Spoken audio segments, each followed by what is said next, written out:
Kegiatan ngaos yang digagas pimpinan pesantren Al-Fat ini cukup mendapat perhatian, terutama para pengendara yang sedang melintas di Jalan R. Syamsuddin SH, persis di depan Balai Kota Sukabumi. Ratusan peserta ngaos yang terdiri dari pelajar dan santri ini rencananya akan berkeliling di sejumlah titik di Kota Sukabumi dengan menggelar pengajian di jalanan sepanjang bulan Ramadan. Setiap satu titik, para pecinta Al-Quran ini menargetkan untuk khatam 30 juz. Harapannya mengajak masyarakat untuk terus mendekatkan diri pada Sang Pencipta, yaitu dengan membaca Al-Quran yang menjadi pedoman umat Islam.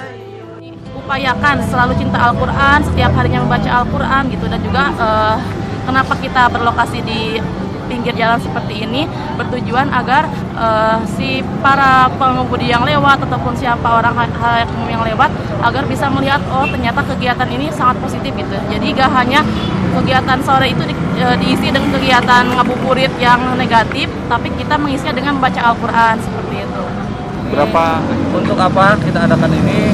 Dalam rangka bisa bagaimana kita selalu mendekatkan diri kepada Allah, yaitu salah satunya dengan ngaos, yaitu ngaji Al-Quran. Di berapa titik di Sukabumi kira-kira? Untuk titiknya kita ada di Balai Kota, mungkin ada sekitar 6 titik, kemudian di Kapolres, di Bapeda, dan juga di tempat-tempat yang lain.